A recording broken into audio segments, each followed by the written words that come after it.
of distribution has clearly brought about promise of more sustainable and profitable business models across the sector. The rapid increase in mobile and wireless connections, I alluded to this earlier, continues to drive growth and internet penetration, which I do hope, both for the country and especially our youth, enables accessing of this content. New media has opened the floodgates to a whole new world with internet advertising, online classifieds, gaming, all on a rapid growth path. And going forward, 3G and indeed 4G are expected to spur this growth further. Interestingly, India remains a growth market for traditional media as well. We saw this in terms of the growth last year in TV audiences, radio, and footfalls in theaters. Despite the global climate in print media, print is still an evolving market. Advertisers see higher growth in consumption from key regional markets. Hence, regional media continues on a strong growth trajectory.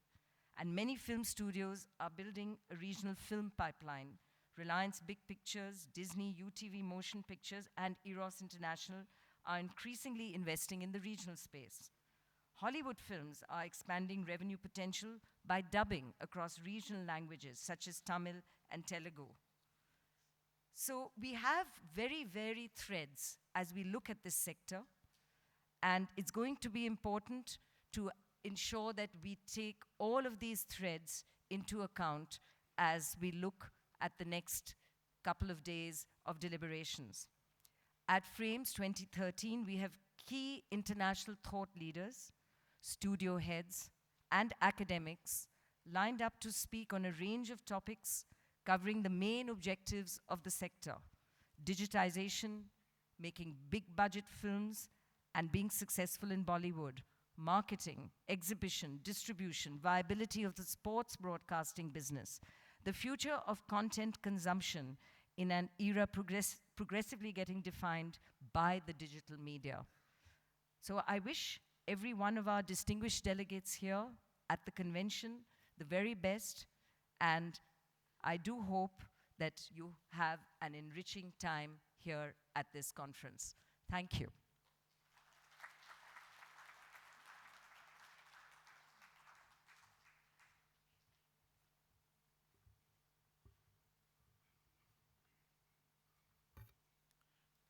Ladies and gentlemen, we have in the house right now the Honorable Union Minister of State for External Affairs, Ms. Praneeth Kaur. Thank you for joining us. Thank you.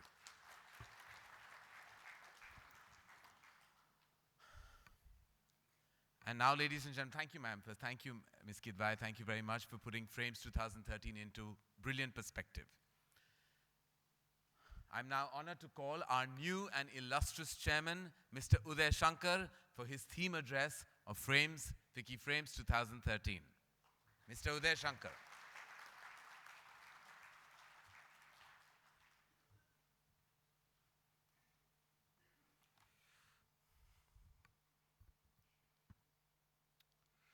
Thank you, Karan. Honorable Minister for External Affairs, Ms. Praneeth Kaur. Honorable guest from Korea, Dr. Park Soon-tae. Andy Bird, who's taken the trouble to fly all the way to be here. Mr. Didar Singh, my dear friend Karan, Rameshji, ladies and gentlemen. I take this opportunity to say that I'm honored to be here in my new role as the chairman of FICCI Media and Entertainment Committee. I'm stepping into the big shoes of late Yash Chopra, who was a leader of the Indian film industry for 4 decades. Yashji played a pivotal role in building media and entertainment as a cohesive community with a clear identity, and made FICCI Frames its most distinguished platform. Your presence here today is a testimony to his contribution. My goal will be to work with you all to further reinforce this community and accelerate the growth of the industry. And hence, the choice of the theme for this year's Frames, engaging 1 billion consumers. A concrete manifestation of this aspiration is reflected in the next big milestone that we have identified for for the Indian film industry to produce a 1,000 crore blockbuster. Celebrating its 100th year, Indian cinema has shown proof of its enduring followership and in recent times has set new benchmarks at the box office. It is time for the next audacious leap. And there is no better consensus builder and no one more enterprising than my friend Karan Johar here to steer this ambitious task on behalf of FICCI. I am confident that both Karan and I will benefit heavily from the sage counsel of Ramesh Sippy. I remain convinced that such quantum leaps are also possible across the media and entertainment sector. We all have tremendous progress to show for the last 2 decades.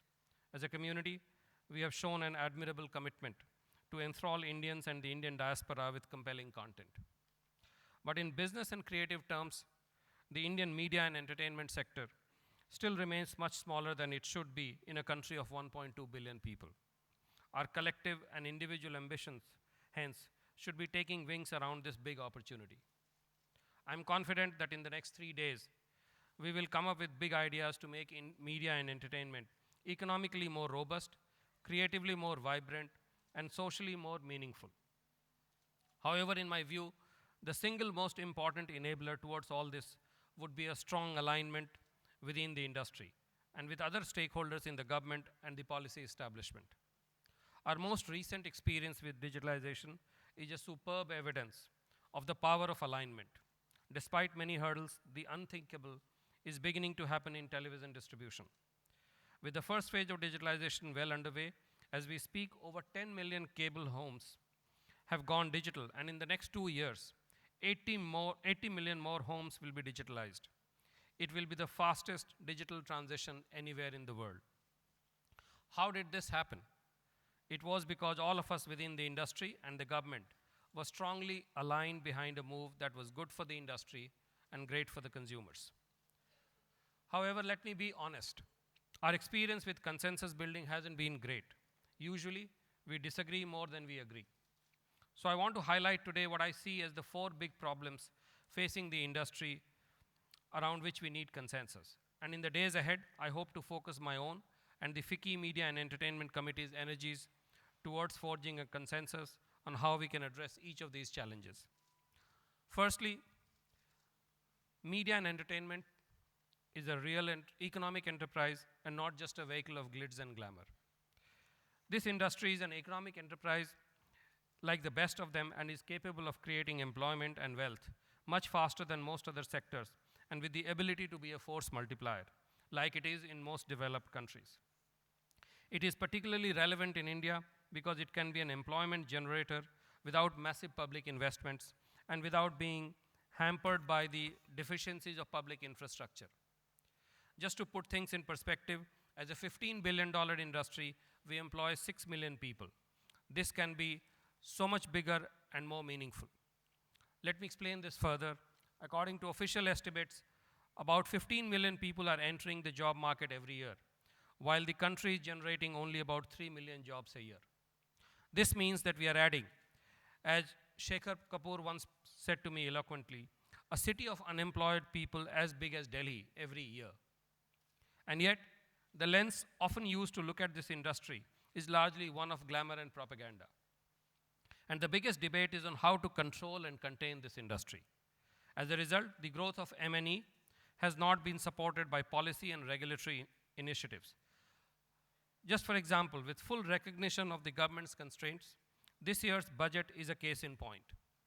Instead of giving fiscal support to digitalization, which could unlock huge economic value, there is an imposition of additional customs duties on set-top boxes and of withholding taxes on content rights. Why would you not nourish an industry which has the potential to become a huge employer? Why would you not fuel an industry that can grow with more policy support than resource support? The time has come for all of us to make sure that it is not just industry status that we seek, it is a fundamental change in the mindset that's required. This takes me to the next big challenge. How do we create a case for that support? And how can we seek support from the government when, as an industry, we do not even have the basic facts so necessary to build a compelling case? It is not my desire to add fuel to the debate on TAM here. However, it is indeed a matter of concern that the most prevalent currency of all transactions in TV enjoys so little credibility today. Imagine if the automobile sector did not have consensus on the number of cars sold, or the railways did not know the number of passengers transported, or the tonnage of freight carried. But that's exactly what we have with our own data system here. The lack of reliable data, however, is not limited to TAM. In fact, as a TV executive, I'm sometimes surprised how I'm even able to function. I do not know enough about my viewers. In fact, I don't even know how many of them are there. There are 140 million cable and satellite homes, but the measured universe is 62 million households only. None of us know what the other 80 million homes do. I do not know how many subscribers I have with a particular MSO, and the MSO doesn't know how many households his LCO delivers the signals to. The same is true in advertising as well. The country's premier media agencies can't even seem to agree on a fact as basic as the size of the advertising market. One leading agency estimates the total market size to be 35,000 crores, while the other, equally illustrious, estimates it to be 29,000 crores, a variance of no less than 20%. I don't even want to get into projections for the next year, where one agency claims the market will grow by 6%, and the other one claims it will grow by 12%. The ambiguity in data for other sectors of media and entertainment is no less. Karan and Rameshji would bear me out here. No film producer seems to know accurately how many people actually bought tickets for watching his or her film. How can this industry function without a shared and non-controversial view of the most basic facts? Numbers are supposed to be the foundations of rational business decisions, but how can we make decisions when professionals in the business of numbers can't get their numbers straight? The third issue that must keep us awake at nights is talent. A real crisis is at hand on both quality and supply of talent. While it is not unique to media and entertainment, what is indeed different is the lack of recognition of the scale of the challenge here. While other fast-growing sectors like IT and financial services are working hard to find the right talent and building the right skills, we as a community are complacent in our belief that this sector is different. We hide under the pretense of creativity and have convinced ourselves that creativity gives us the license to be informal and even chaotic. It is this informality and chaos that has seeped into our approach to spotting and grooming talent. This is dangerous. We must realize that discipline and formality are not antithetical to creativity, and if anything, they are necessary ingredients to fostering the creative process. In the last 10 years, there has been a manifold increase in the content we have produced.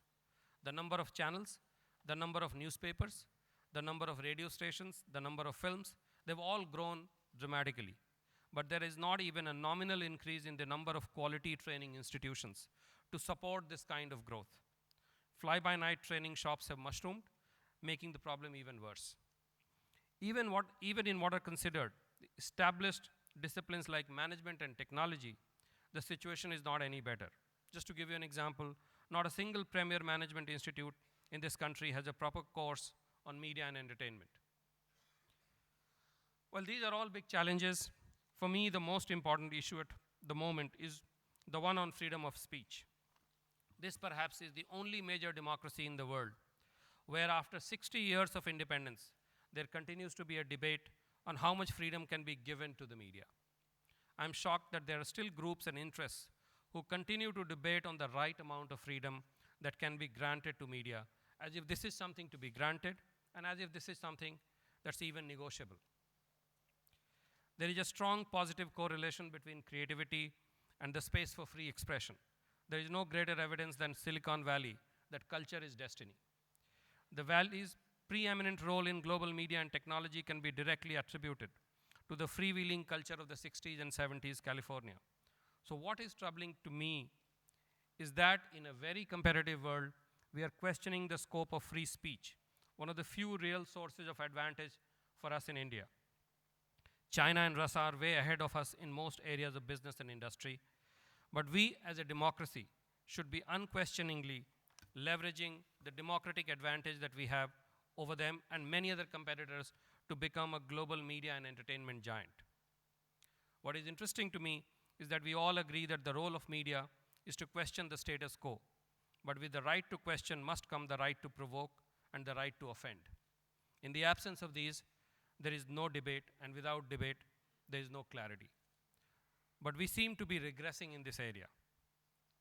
When Satyamev Jayate points to weaknesses in the medical systems, doctors are offended, and their offense is taken very seriously.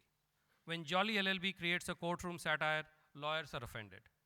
Even when a precocious teenager posts a comment on Facebook, there are people who start baying for her blood. We are not far from a point when someone's sneeze or a cough in a television drama will be source of major national outrage. What makes it worse is that increasingly the democratic institutions have far more patience for those who promote intolerance. It is time for us to recognize that free speech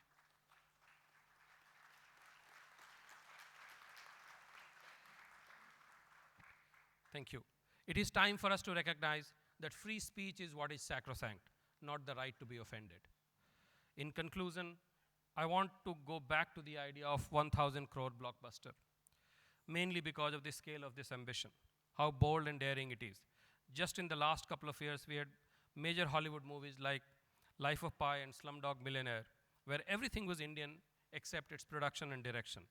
And these went on to become worldwide successes. There is no reason why those movies should not have been made in this country by one of us here. It is that kind of ambition that needs to fire up all the sectors and all the stakeholders in their pursuit of the next big leap. Today, let us commit ourselves to this goal. Thank you very much.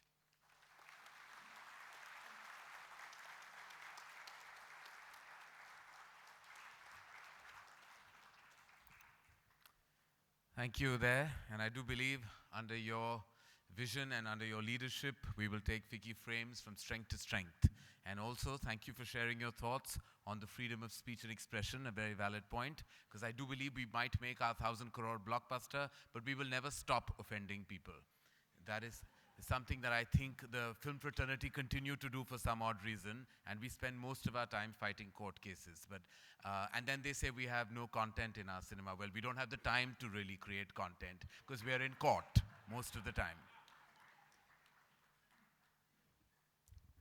Thank you there. Thank you very much. And now,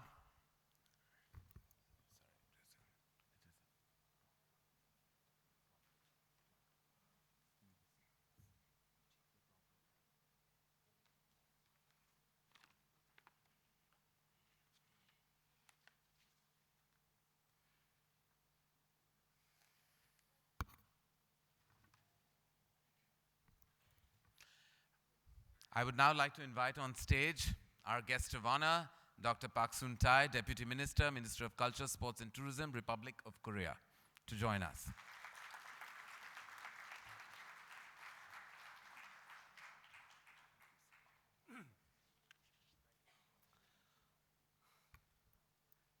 Namaste. Ladies, gentlemen, I am honored to be here at one of Asia's biggest media and entertainment markets, Vicky Frames, representing the Ministry of Culture, Sports and Tourism of the Republic of Korea, the partner country of this great event. It is my great pleasure to meet the Honorable Surimati Prinetka, Union Minister of State for External Affairs, Government of India, and the President of Vicky, Naina Lal Kidwai, and all other delegates at Vicky Frames. I arrived at this beautiful city, Mumbai, yesterday night. As you know, Mumbai is a city of infinite possibilities.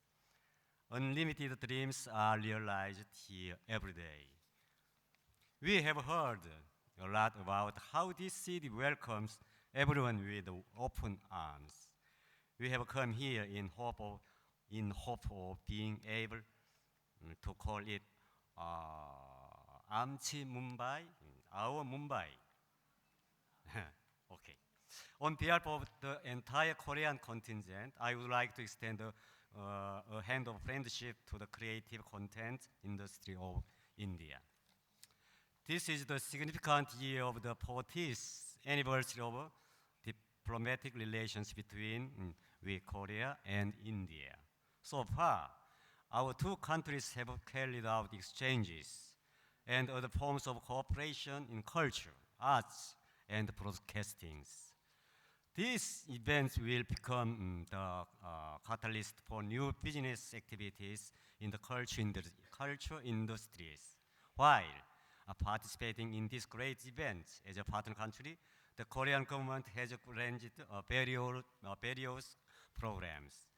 A forum will seek ways to promote the co-production of films and animation, including the widely known animated cartoon Ɓyororo. We will also hold a masterclass and business meetings, as well as a screening of film Fiesta, which was awarded the Venice Golden Lion. Furthermore, in addition to being the BAF Awards night, tonight is Korean night, featuring B-boys dancing to the #1 YouTube song Gangnam Style by Psy, and a Korean traditional performance tonight. Korean cuisine will be served at this reception. I would like as many people as possible to attend this event. Meanwhile, I hope Vicky will be a great success. I'm especially grateful I am especially grateful to the Indian government and the staff of the Federation of Indian Chambers of Commerce and Industry, who have worked very hard to organize this wonderful event. Dhanyavad. Thank you very much.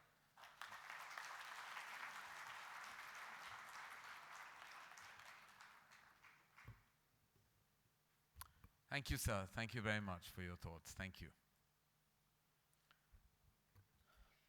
And now, ladies and gentlemen, the all-important keynote address from industry visionary Andy Bird, Chairman, Walt Disney International. As Chairman, Walt Disney International, Andy is responsible for Disney's business outside of the United States.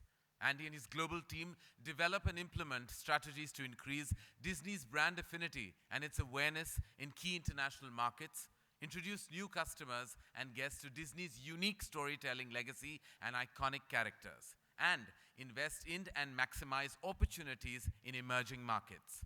Since joining the Walt Disney Company in 2004, Andy has greatly expanded Disney's presence around the world. During his tenure, Disney has acquired UTV, one of India's premier media and entertainment companies, reaching almost 250 million consumers through film, television, and interactive media. Ladies and gentlemen, I give you Andy Bird.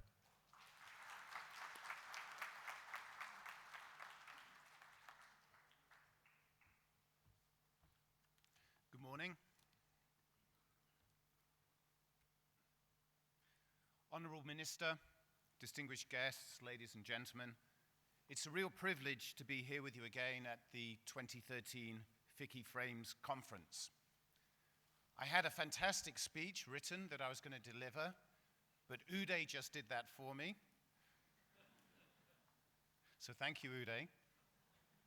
And I hope that Uday's words don't remain empty rhetoric, and that together we can all work to see some action to move some of those issues forward.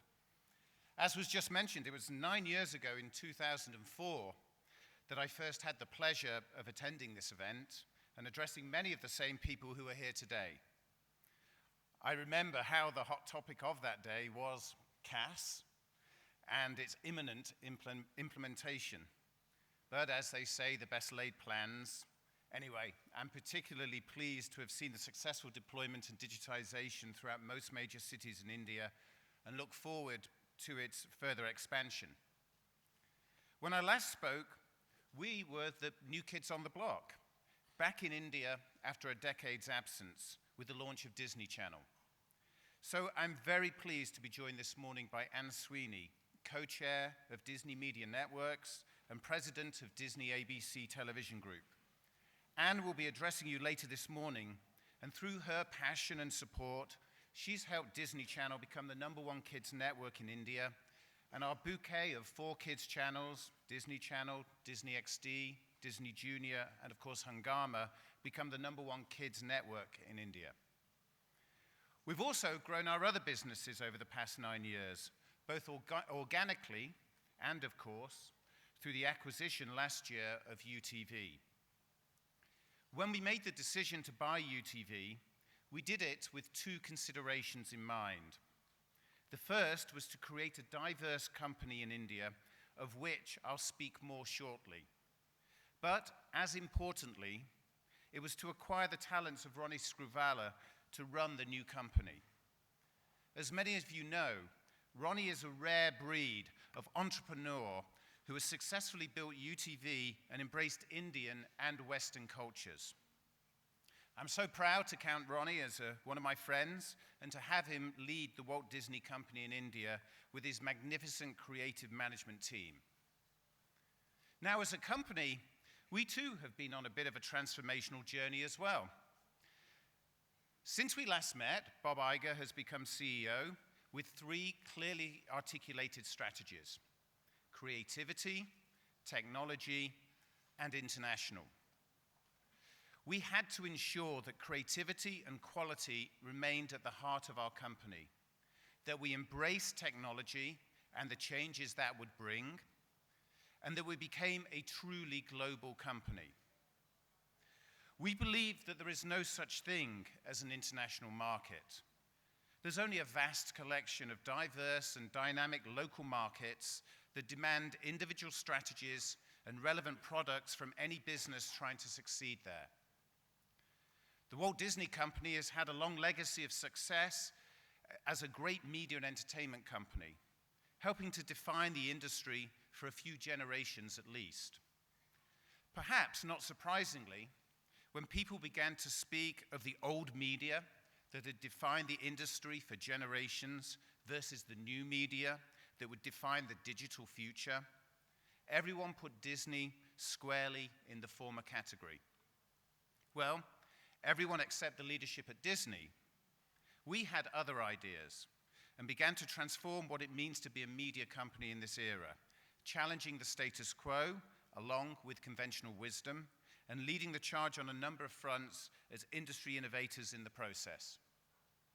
In that transformation, we not only changed how we looked at ourselves and our business, but how we looked at the world.